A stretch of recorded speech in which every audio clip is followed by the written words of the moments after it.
3 lessons you can learn from Elon Musk. He gives himself so many more at-bats, so many more chances to fail or to win. We don't get to see the levels of frustration or challenges that the company was facing. Well, I mean, I think it's not scale for scale's sake. It's just like if you say, well, we want to accomplish these goals, then you kind of have to make a big thing. You're better off solving something that's so hard to do. And his reasoning was because nobody will be doing it, but everyone will know when you succeed.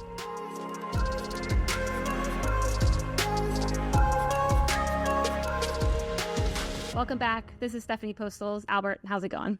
It's going pretty good. How was your, well, it wasn't really a sabbatical, but you didn't record for 1 week. I had 1 week off. I did go into my vacation with a goal of not to work, and I failed. So maybe next time. But it was nice to take the break from recording for 1 week. But now we're back. And today we're here because of actually a more personal experience that we're going to pull into life.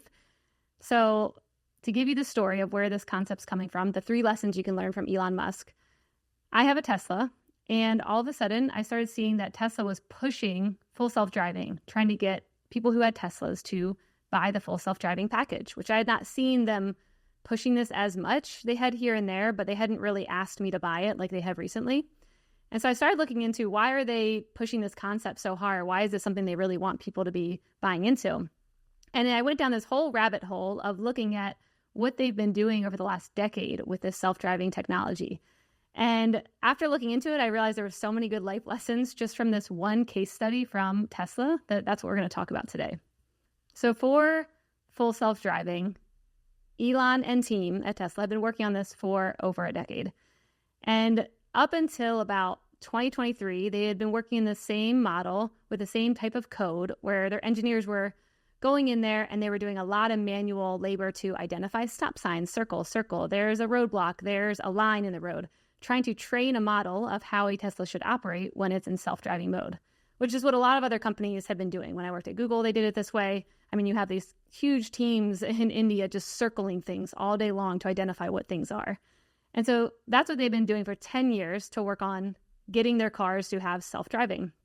And about last year in 2023, all of a sudden there was a pivot to what's called FSD 12, so version 12, and they essentially scrapped everything they had really done. Many of the main structures of how they were building out this model, they scrapped the processes for how they were doing it, and instead went to a brand new one. So they're not circling things now, they're not doing things manually, they're not forcing their own rules. Like it's not a rule-based approach anymore of like, we think these are the rules and this is how a car should operate. Instead, they're relying on human drivers, the best ones, the ones who are, like he called it a 5-star Uber driver. Like, what are they doing? And they're letting their information, their driving incidents, their like edge cases where, something flies out into the road in front of them and the person jerks away from it. They're letting those edge cases train the model in real time. And they did this shift pretty, I would say, abruptly. And when I'm watching this shift, it made me think, one, how much easier this model feels than the other one. Like the first model, it required so many more people to do so many more things, constantly trying to figure out and predict what was going to happen. And then you move to a model like this, and it's like, okay, let's decentralize our data. Let drivers give us the data. Let our models learn from all these drivers. And now they're exponentially scaling, and you see that now they have a path to actually get to self-driving. And it perfectly highlights the concept Occam's razor, which is usually the simplest explanation is the best one. I mean, there's so many Tesla drivers out there with so much data. I mean, these cars have 12 cameras on them. And so they're constantly ingesting data. And so now you're allowing an entire fleet of people to be capturing data for you, which that was the limitation. They didn't have enough data and they were trying to predict what was going to happen by circling certain examples or trying to predict, oh, if someone maybe does this, here's how you would handle it. Like everything was code and rule-based. And so in this case, instead, it's usually this visual data from a lot more data points that's constantly getting updated. And then they're giving weights to the people who are the best drivers and then training it on that of like, how would the best driver react if something flies off the back of a pickup truck and is flying towards them? How would they react then? Or how would they react if something rolls out into the middle of a highway and they have 2 cars on the side of them? And that's the stuff that you really couldn't code for. And I think that's what was also causing quite a bit of the issues when people were talking about self-driving, is that they were like, there's too many areas that a car doesn't know how to interact with that circumstance. And I know I've seen it in my own Tesla when it would think that a line was coming or something, and it would like jerk the car really quickly. Like I have had that happen before. And I'm like, that has to be software being like, if you see a line like this, jerk away from it. I mean, it's coded in there somewhere to do that. And so instead of working off these rules, now it's saying, hey, let's let the entire fleet of drivers that are driving our Teslas influence these models in a real world way. And so that to me, even though I know there's a ton of still code and engineers and people working on this, you went from something that after 10 years had no chance of scaling. And now you're in a new model where all of a sudden it seems like they're on a path to being able to figure this out much sooner than they ever could have. Yeah. So when I hear this news, I don't know if I quite think it's all of us. So here's what's interesting about the term abruptly, right? Is that we don't get to see the levels of frustration or challenges that the company was facing prior to making this decision. You also don't get to know how long something was evaluated before a decision was made. So to the outside world, it can be abrupt, but to them, it could have been like a long, calculated approach. But or either here or there. The reality is that he or the company has an objective. They wanted full self-driving vehicles. They had a process and procedure that they were operating under. It sounds to me, this is more taking advantage of new technology that's available to you. That's what it feels like to me, is like hey, listen, visual modeling probably, I know for a fact, was not as good 10 years ago. So they get introduced to the new way that you can visually model things based on machine learning. And he is now saying, or the company is now saying, hey, how do we get more footage of road events so that we don't have to be the small group of people codifying and figuring this out? So they decided, hey, the only way we get good is to get wider, bigger, right? We need more evidence. We need more data points. We need more footage. We need to see what it is like in the real world, because most people cannot code for all the things that they don't know. You can't code for things you don't know or haven't seen or can't predict. So they definitely changed the way they do things. Whether it's Occam's razor, I don't know if that's the case, but for sure he's taking advantage of a better way of doing something. So he's not, we talked about it earlier, he's not so sunk in the process of what they are doing. It's more like, he is quickly recognizing that there is possibly a new way. Now, when did he recognize it? I'm not sure. My guess is Tesla's been looking at this for a while, and then they just made the announcement. That's all. Like the announcement was because after like 2-3 years of testing, they're like, this is it. We're going after this. Yeah, when I think of, we'll get to the sunk cost thing as our second takeaway, but for the Occam's razor, when I'm thinking about a simpler solution, I'm also thinking about an element of control, like how they had it before. And this is many companies who are designing things. I mean, I saw it at Google all the time. We have to make our own thing, do our own code. Everything has to be in-house. Like we're the only ones who know. And by what they're doing, I mean, they're moving to a much more open source model. They're literally taking code that anyone can use and they're pulling it into their models, like releasing control and allowing a lot bigger of a pool of code, of data. So to me, when you let go of that amount of control, I think things get simpler because now you have a whole workforce working for you, whether it be open source developers, whether it be the drivers. So it's more just letting in the help in a much wider scale. So that's how I was kind of thinking about it with Occam's razor. But either way, in general, in life, I'm like, the simpler solution might be the best one. And I do think it's easy to pick the hardest one with the most control, where you're doing everything yourself and not look up and be like, oh, there might be an easier way to do this, or a simpler one, or one that can scale quicker because I let other people in to partner with me, help me, whatever it might be. Yeah, there's no question. People hate simple things. They just do.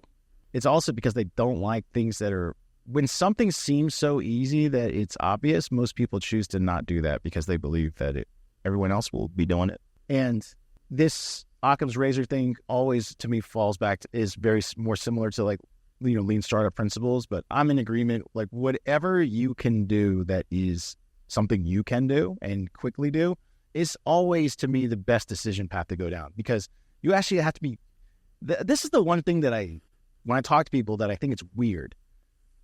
Nobody thinks that it's going to be hard to get good at the thing.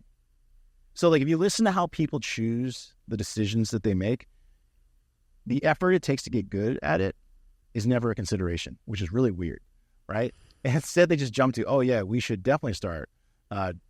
And I'll use examples of like building software is pretty pretty normal for us to talk about since so many people are in the tech world that listen to this show. It's like they want to build something that's really hard to build, use a language that they're not familiar with. It's like, but I don't understand why you think that you'll be super good at it, instead of using something they do know to create more of a lean startup principle. It is a common thing that happens. It definitely is. Yeah. No, I do agree about the choosing the more complicated path.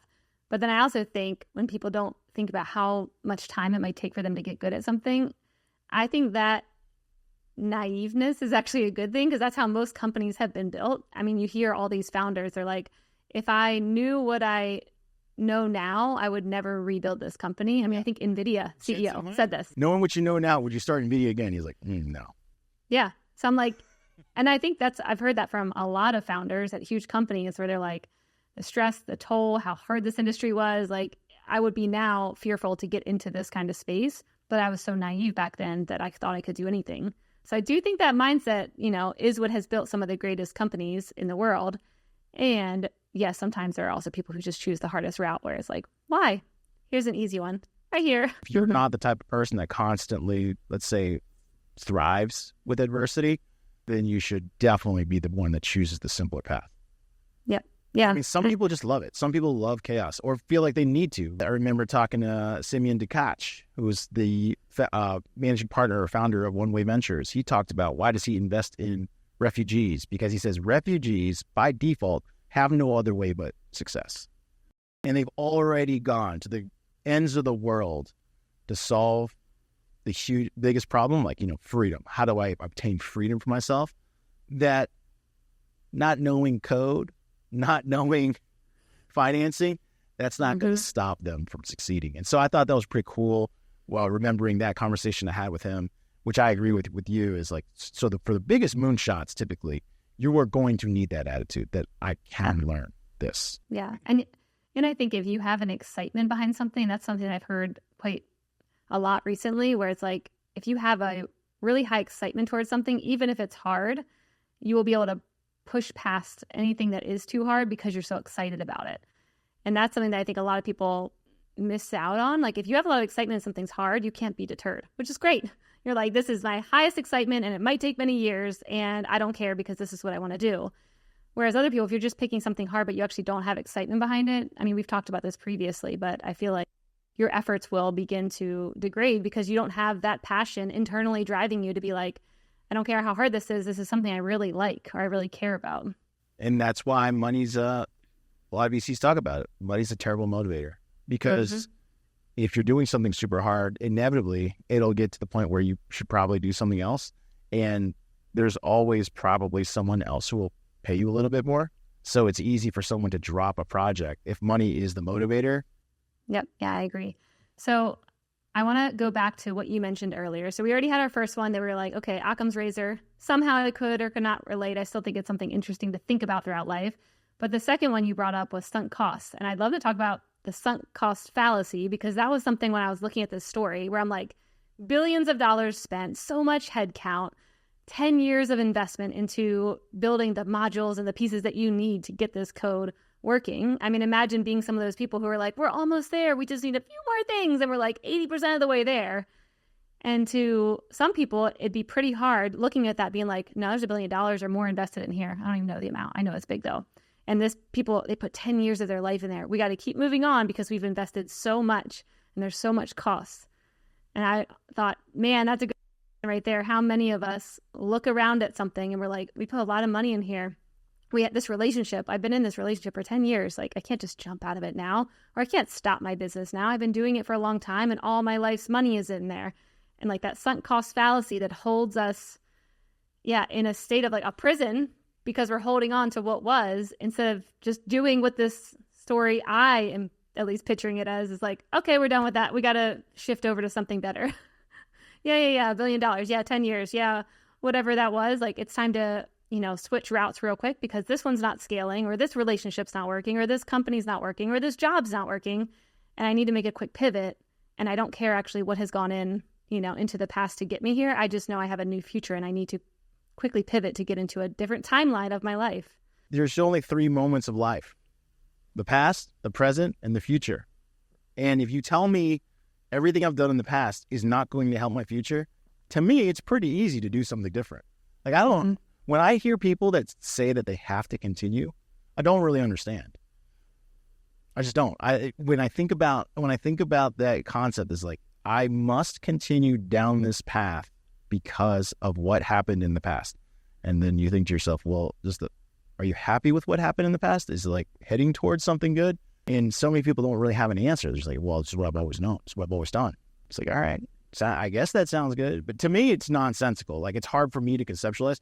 But I also personally, the reason why I don't suffer from sunk cost fallacy is because I am not tied to anything. And, my videographer over here, Hollywood Herd, he likes to joke about it. It's like, you can give away and say no to anything in your life outside of my children.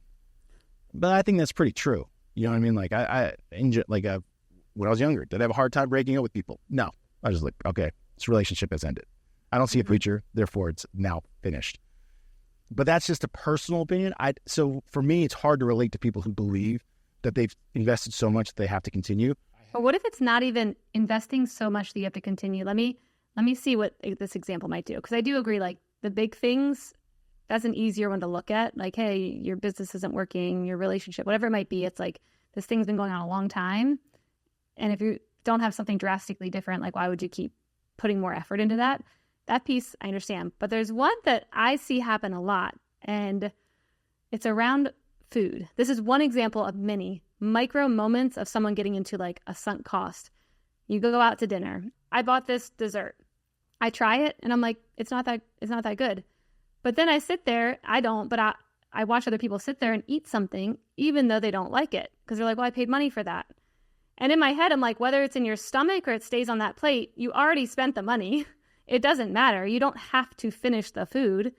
But in their mind, it's like, well, I invested in this. I put money into this. I need to actually finish it and, like, follow all the way through. And to me, those are the things, like, mini moments throughout life where people are like, think like, oh, I put cost into this. Now I got to eat that thing. I got to finish my whole plate. Like, those are the ones that I think also can add up. Not just always the big ones, but, like, how is your brain training you to finish that thing of food? Because it's got to be in your stomach to complete the job, to make it worth the money that you paid. I mean, I do it for sure. If I pay for something, I'm going to finish it. Okay. Why? If you don't like it, not just because you're going to finish it, but, like, why? I have, so there you go. Well, it's got to be really bad for me to not finish it. So I have not finished something before. I do recall throwing away a Goodfellas pizza, out of business, Winston-Salem. My wife was at Wake Forest Law School. We ordered a pizza. It was honestly the worst thing I've ever had in my life. I didn't eat it. It was that bad. But so I guess I don't subscribe. But in general, I would say food to me. It's very rare where I'll have something so bad that I don't. I mean, even if you give me the completely wrong order, if I think it tastes okay, I'll just eat it. Yeah, I'm more thinking about not even actual food, like desserts and candy and stuff that's not actually, like, nutritional. They believe that they eat one cookie, that they can just eat all the cookies.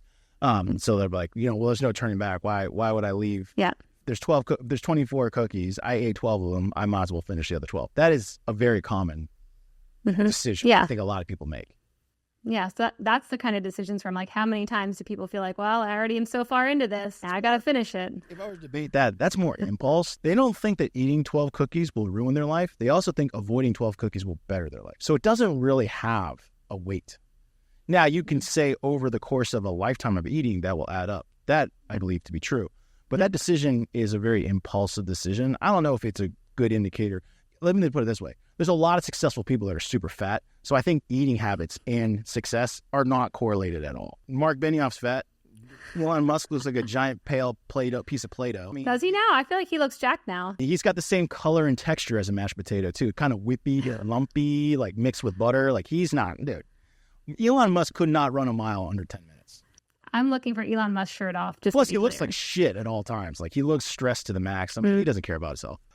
Mm-hmm. Yeah, I'm looking at pictures. Maybe I'm thinking of Jeff Bezos. I'm thinking of Jeff Bezos then. And Bezos didn't get jacked till after he was rich. Bezos, before he started Amazon, was already a very successful hedge fund operator.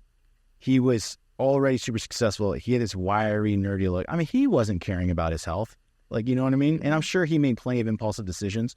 So when I think of sunk cost fallacy, in general, if there's not enough penalty and or reward, then I think it's easier to, I just don't know if it matters as much. I think where it really becomes a big one is when there's in long-term relationships, in businesses, because we definitely see that. We see people stay together with boyfriends, girlfriends, married way too long because they think of all the past and what it could potentially be in the future. I definitely see that. That's hard to say no to. And I would say there is never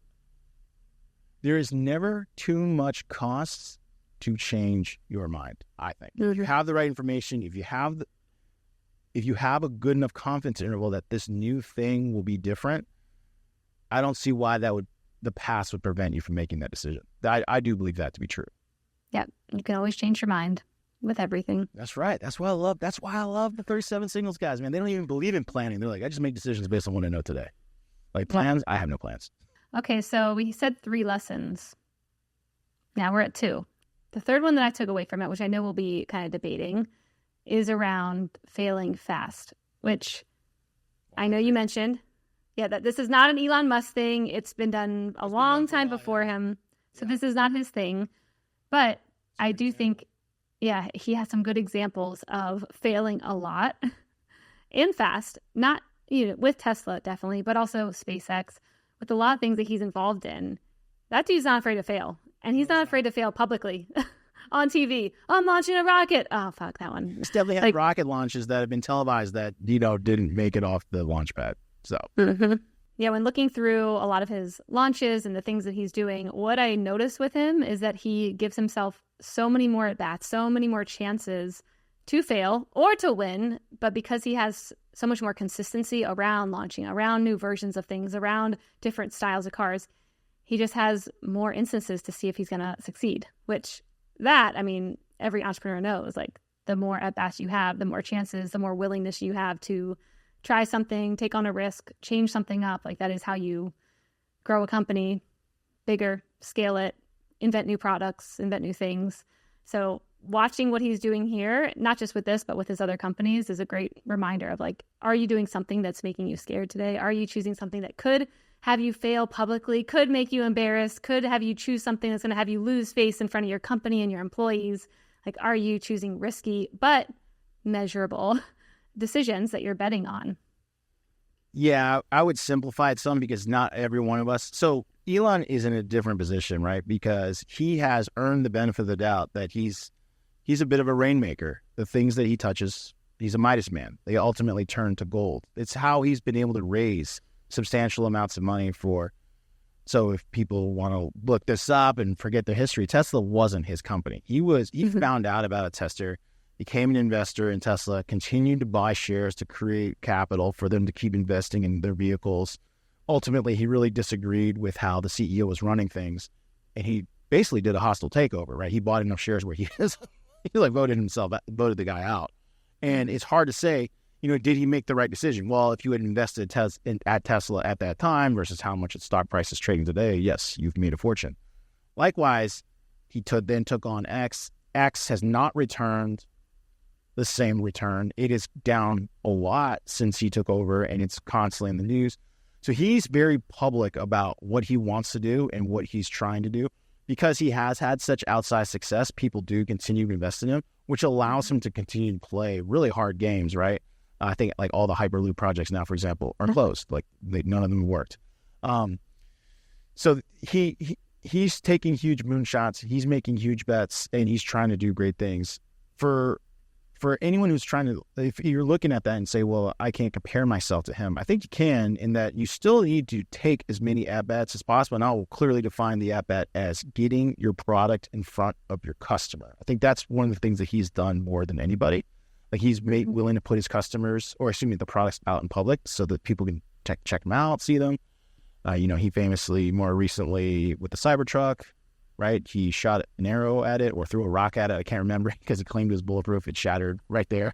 Like, that was definitely super embarrassing. I think the big thing for anyone who's listening is that you do not know if something's going to work unless you prototype it and bring it out into the public. Until a customer is touching it or cameras are filming and rolling, it's just an idea. It's just an idea that you think could potentially work, and you can argue it ad nauseum. But until you put it out there, it really isn't a thing. There's a couple other things, businesses or lines of business that he's been a part of that really you haven't heard much from. They had big PR, but they haven't succeeded yet. I think to myself about like the acquisition of Solar City and the solar panels, the tile solar panels. I think that's a big, huge moonshot. People don't criticize them too much for having not really brought that to market yet. The trucks I've heard good buzz about. Like some people have been trying out the trucks, the semis. Yeah. I think that's going to be interesting. And of course, Cybertruck is now finally in the market. He's definitely gotten criticized for some of the things for Cybertruck. But he kind of has a way of saying like, well, it's V1 or V10. Or, that's where it is today. It is no bearing on where it's going to be tomorrow. In fact, what we learned today is what's going to make it better tomorrow. In general, I would say for anyone who's trying to innovate, build business, build services, whatever, that methodology is pretty critical. I see more businesses die due to over planning than I do from being afraid to fail fast. You know what I mean? Like over planning will kill you because you will put way too much cash down and generate no revenue from it. So eventually that'll end in nothing. The last thing I'll add that I do appreciate about Elon is that, and this is from a more energetic, spiritual approach, I feel like he gets out there and says things, I'm doing this, and his energy towards his projects, he says it and people are like, you're not building a truck. That's not going to get out in time. But I like his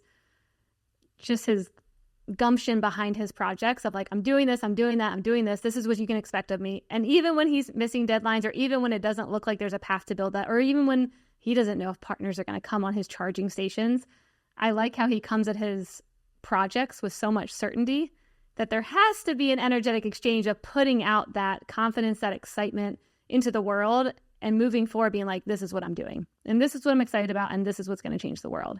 So I think having that too with like whatever you're doing, I mean, what I see is so many people being scared to say what they're going to do because the second they say it, people are going to hold them accountable. People are going to be like, hey, where'd that company go that you're going to build? Where'd that product go? Where'd that, course that you're going to build? The second you get out there and you announce it, I'm building this thing, I'm doing this thing, I'm launching this thing, you then have eyes on you. And I also think it's putting out an energy of like, this is something I get to do now. And now people are watching. And yeah, you're going to be a force of good if you're actually putting it out there, if something you care about that you announce to the world. Well, I'm going to disagree with you on one small caveat is I wouldn't worry about people watching you. I think that is something that people often overcalculate, which prevents them from taking big, bold bets themselves, is they think that other people will care. You are at free and at will to go try huge things. I think we were just talking about him earlier, but Jensen Huang is now one of the wealthiest people on earth. They just released Blackwell, the new AI processing. I don't even know what to call it. It's not a chip. It's like a machine. But for NVIDIA. But he used to always do talks about like how if you're going to solve a problem, you're better off solving something that's such a moonshot and so hard to do. And his reasoning was because nobody will be doing it and no one will know that you haven't done it. Yeah. But everyone will know when you succeed. You know what I mean? So it's like you get to build in the dark because what you're doing is so freaking hard. He was known for that at NVIDIA. His story is becoming more to light now because now more people know who he is. But like I read about how he took twice as long to finish his graduate degree in computer science, how he went to like reform school in Kentucky because his parents thought he was an idiot. Like there's a lot, he's legendary. He worked at Denny's. Like NVIDIA was started by a bunch of guys at Denny's. When you hear that, you're like, how's this possible? And it's like, well, he talks about how they were doing something incredibly hard, very quietly for a really long time. Right. Did you see his talk he did to Stanford recently where he told everyone? No. He says everyone has the problem with this generation, he says, is they all have high expectations. And he said, yes, you should have high expectations. You're at Stanford. You've graduated with a computer science degree. You should have high expectations. He says the problem is that entrepreneurship and success is saved for the resilient, the extremely resilient. And so because you've not gone through enough hard things, the likelihood you will succeed is so low. And I think that's probably Musk's superpower is he constantly kicks himself in a way that makes it very difficult to succeed. He famously, in the process of building Gigafactory, he had a couple admissions of defeat, essentially. One, they over-engineered the factory floors. They over-automated. He assumed everything could be done by robots. Turns out that's not true.